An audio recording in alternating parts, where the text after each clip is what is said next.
Welcome to week 3 of NFL predictions. Now, last week it went pretty rough for me, going 8-8. There's some big surprises in there, like Dallas losing to the Saints, Jacksonville losing to the awful Cleveland Browns, the Rams losing to a team they've dominated, the Ravens losing to the Raiders. But enough of that, we're going to bounce back, starting with tonight's game, the Patriots at the Jets. Now, both teams are in an interesting spot. Defensively, they're looking good. They both have a 1-1 record, but the Jets have one thing that the Patriots don't, which is a pro QB. I believe Aaron Rodgers is elite. He's slowly getting back into it, looked all right against Tennessee. Now in the Jets home opener, I expect him to win. I think it will be a really close game. I like the Patriots defense. They know how to run the ball. They know how to run Tom, but we're talking Aaron Rodgers versus Jacoby Brissett. I'm not going to pick Jacoby Brissett in this head-to-head matchup. I got to go with Aaron Rodgers. I got the Jets by 3 in this one. Next, we got the New York Giants at the Cleveland Browns. This is an interesting one to pick. The Giants, obviously one of the worst teams in the National Football League. They could have won last week, but they did not have a kicker, so they just had to go for 2 every time and were unable to convert. I mean, they lost to 21 points, which came off of 7 field goals, and now they're playing the Cleveland Browns. Now, Cleveland's defense looked really sharp last week, stopping Trevor Lawrence and his offense, doing a good job there, got a safety late in the game, and now they're playing Daniel Jones and his questionable offense, and I think they're going to win. I mean, it's a really tough game to pick. Both these teams know how to sell. Deshaun Watson is terrible at offense, but I think the Browns, if they run the ball right, they should be able to do just enough to eke out a win. I mean, I only got the Browns by like 1 point. I really think this game is a toss-up, but I think I'm gonna go with them just based on the fact that they actually won a game and the Giants have not yet. Next, we got the Chicago Bears at the Indianapolis Colts, and the Bears are terrible. The defense is solid. Like, what they did against the Texas offense was good, but my goodness, that offensive line, I don't think I've seen a worse performance. I don't have the stats on this, but I remember probably at least 6 false starts, if not more. They're getting shed consistently. Was Caleb under pressure like 22 of 23 snaps? So I can't even blame the young kid. It was an awful performance, just unimaginable. And the thing, they're going to march into Indianapolis. They have a really good fan base. It's going to be a loud crowd. Are they going to do any better? I doubt it. I still trust in my preseason prediction that the Bears have a terrible head coach. Everyone's crowning them the Super Bowl champ. It's like, no, Caleb cannot carry a team this awful to victory. Now, the Colts did lose to the Green Bay Packers and Malik Willis, but that is a very well-coached team, and I think Anthony Richardson can do enough to win this game. It's like, can Caleb Williams score a touchdown?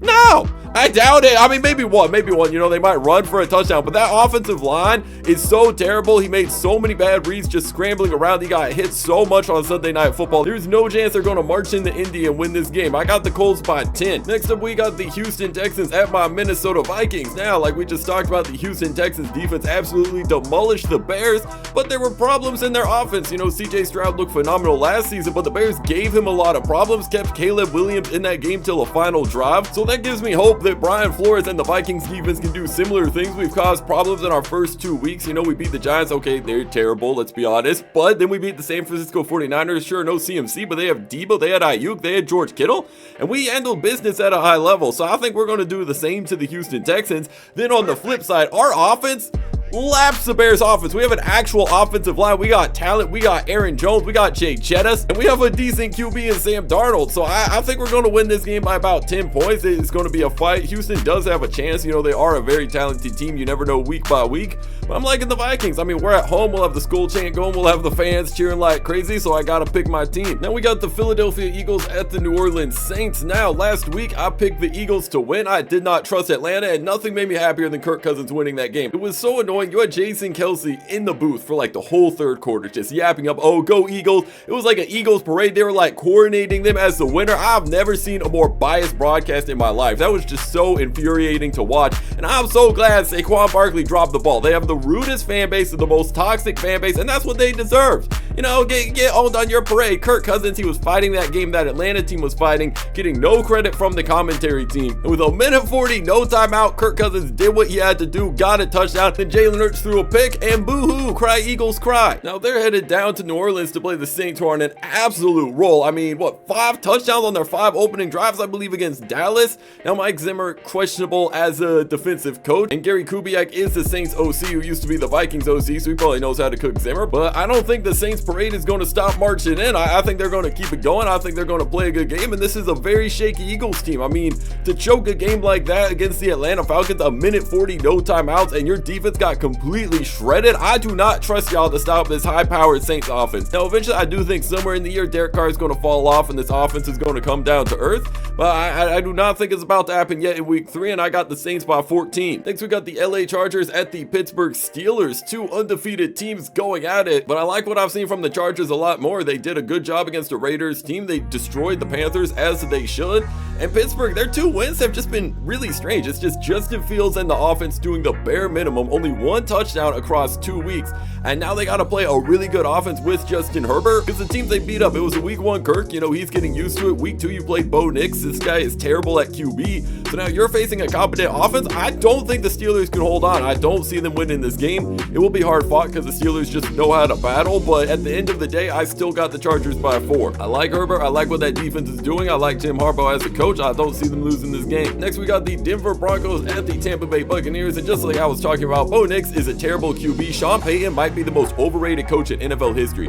Everyone clowned Mike McCarthy. Oh, you had Aaron Rodgers and only got 1 Super Bowl. Trash coach, Mickey Mouse coach. Let's talk about Sean Payton. He had Drew Brees, a Hall of Fame QB for that many years, and only has 1 Super Bowl, and no one talks about him the same way. They just crowned him like the greatest coach of all time, and he's getting exposed. When he doesn't have that Hall of Fame talent, that Hall of Fame mind, Drew Brees, a top 10 QB of all time, he is struggling. Bo Nix is, what, 6 months younger than me. He's failing at QB. Now, maybe next season he'll be better, but right now I have seen nothing. I mean, they ship out Russell Wilson. That did not work. Now they're spending millions of dollars on that QB who's not on their team. They look completely awful. I mean, the defense has done okay, but can they score on Tampa Bay? Absolutely not. And Baker Mayfield, he's hot right now, coming off 2 great wins. He's absolutely going to torch Sean Payton's team. I got the Tampa Bay Buccaneers by 11 points. You know, let's go with that number. I want to do more, but at the same time, it's still the NFL. There's a lot of parity. Next, we got the Green Bay Packers at the Tennessee Titans. Now, the Packers came off a good win against the Indianapolis Colts. I think Matt LaFleur is a top 10 coach in the league, if not higher. And the Titans QB, Will Levis, has just been awful, just questionable plays in each game, and I don't trust him to maintain this team to victory. I don't care if Malik Willis is starting for the Packers. I just like Matt LaFleur as a coach, and I'm not going to bet against this Packers team. I think it'll be a close game.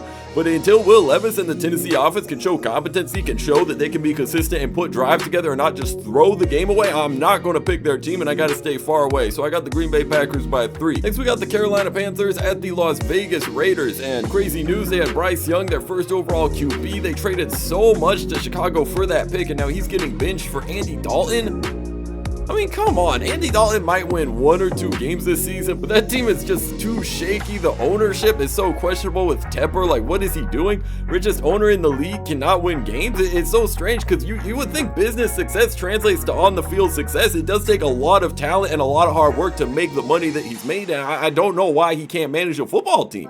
I really don't understand the disconnect. They're one of the worst teams in the salary cap era, and that's saying a lot. Every team has the same amount to spend on players, and y'all are losing games in horrible fashion. Now, the Raiders just came off a crazy overtime win against the Baltimore Ravens, who I still believe are contenders. They're a well-coached team. I mean, Lamar Jackson, what more do I need to say? They're a good football team, and for the Raiders to win that, and now Carolina has to go all the way to LA to play them at home, I don't see the Panthers winning this game. I think they'll be a little more competitive than people expect. I think Andy Dalton will do all right. You know, you still got Thielen out there. You got people fighting, but I still got to go with the Raiders by 10. Next, we got the Miami Dolphins at the Seattle Seahawks. Now, the Dolphins. Thursday night was ugly, and I picked them to win. For some reason, I just had a hunch, like, okay, at a certain point, I think Buffalo is 11-1 against them recently. Like, at some point, they're going to win. No, they're not going to win. Now they're without Tua. People are questioning if he should ever play football against. You got Skylar Thompson coming in there, and just the way the Bills shut them down was so impressive by then. Now, I picked the Seahawks the past 2 weeks. They have not let me down. I do not think they're going to let me down here. I mean, Geno did enough to beat the Patriots, who I believe have a really good defense. They got to overtime and won the game. Now they're headed to Miami, who got absolutely torched by Josh Allen. I think Geno Smith is going to do some similar things. They got the home crowd, the 12th man going for them, and Skylar Thompson, you know, he's had sparks. He's been all right, but I don't think he will do enough to win this game.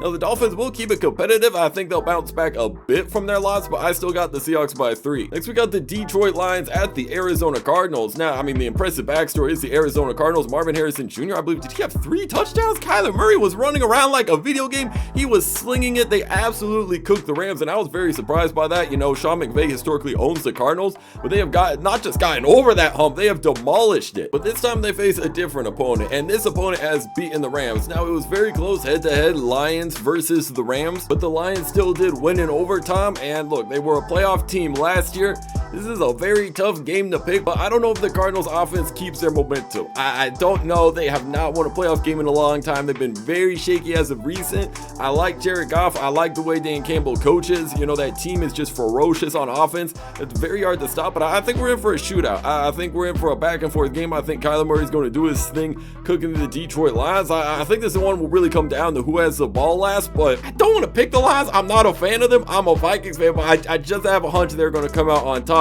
I got the Lions by 4. Next, we got the Baltimore Ravens at the Dallas Cowboys. Both these teams coming off tough losses. The Ravens in overtime, and Dallas just got demolished by the Saints. Both teams desperate for a win, but especially Baltimore at 0-2, and I really think they'll finally get it here. I think Lamar Jackson is about to cook up. We've seen how torchable Dallas is, and I think Lamar and the Ravens should score at least 30 points. Now, can Dak Prescott deal with the Baltimore defense? That is still a very well-coached defense. I like Jim Harbaugh. I like what they got going on, and I think they'll cause Dallas enough problems to win this game. Going to be a tough one in Jerry World with the crowd and all that, but I'm going to take the Ravens by 3. Next, we got the San Francisco 49ers at the LA Rams. Now, historically, this game has been great. It once was a conference championship, but now a lot of injuries. You know, no Christian McCaffrey. The Rams, I believe Cooper Kupp is out. Also, I think Debo is out for the Niners, so just injuries all over the place. What's going to take place on the field, I'm not quite sure. I think it'll be a competitive game, but I like the Niners. Even though my Vikings took care of business, I mean, it's still a great coach. It's a great O-line. You got to deal with George Kittle. You got to deal with Ayuk. Jordan Mason at running back could have himself another game. So just based on how the Rams got demolished last week and the Niners were actually competitive, I'm going to pick them to win this game, and I actually got them by 7. I still like this Niners team a lot, and I think they are contenders. That defense is crazy with Fred Warner, so it's hard to pick against them. Now we got Sunday Night Football with the Kansas City Chiefs at the Atlanta Falcons. Now, Kansas City had a crazy game with Cincinnati, and Cincinnati kind of sold the game. I mean, 2 picks from Mahomes, but then Joe Burrow with a scoop and score fumble. We had that crazy 4th and 16 with pass interference, which set up Butker for the game-winning kick. So both games of the Chiefs have came down to the final play. They are on thin ice, and this time I think the ice breaks. I think the Atlanta Falcons are going to win this game. A lot of people aren't going to pick them, but I saw what they did against Philadelphia. I saw how Kirk Cousins is absolutely cooking. I like Darnell Mooney. You got Bijan Robinson and Simmons at safety. He's going to pick off Mahomes one time, I believe. I think he's going to get 1 pick, and Kelsey has just not been an impact. This guy has been the Hall of Fame player for the past 2 seasons. He's done really good, but now he's just kind of going downhill. And without him playing at the highest level, are they going to be able to beat good teams consistently? I don't think so. I think their time has run out. I think Kirk Cousins and the Atlanta Falcons are going to have a bit of an upset this Sunday, and I got them by 3. Next, we got 2 Monday Night Football games, which I dislike. I completely dislike. Primetime games are primetime because they stand alone. It's 2 really good teams. Okay, we're watching. There should be no competition. I do not like this. I do not understand this from the NFL. Just pick one game. I don't want to watch them in 2 boxes. I have a rectangle screen. That's like a third of the screen. Like, cut this out. Please cut this out. But anyway, the first game is between the Jacksonville Jaguars at the Buffalo Bills, and I cannot pick the Jaguars in good conscience. Trevor Lawrence has looked shaky. They lost to the Cleveland Browns, who have a terrible offense, but apparently did enough to beat you guys. And now they're playing a red-hot Buffalo Bills team who just torched the Miami Dolphins, a division rival, a completely uncompetitive game from start to finish. And to think Josh Allen at home with that Bills Mafia is going to lose to such a shaky team like the Jacksonville Jaguars? Absolutely not. Josh Allen has been on a roll. He's 2-0. He's about to go 3-0, and there's going to be a lot of questions about Jacksonville coming up. I got the Bills by 14 in this one. And finally, we got the Washington Commanders at the Cincinnati Bengals. Now, the Commanders coming off a win 21-18 with only field goals playing the New York Giants, but the New York Giants are fraudulent. They are a very mid team, and now you're playing a Bengals team. This team's about to be furious, bro. I mean, they just played such a hard-fought game to lose off a 4th and 16 pass interference to the Chiefs. Nah. They're about to go on a tear. I think the Bengals are in for a big winning streak, and it's going to start right here playing the Washington Commanders. This is a rookie QB going up against a defense that is hell-bent on revenge. Have fun out there, Jaden Daniels, because your team is in for it. I mean, I might be a little crazy for this, but I got the Bengals by 17. I really do. I think this team's about to turn it up, and they're about to cook up the Commanders. So thanks for watching to the end. Comment your picks down below, like and sub, and lace up.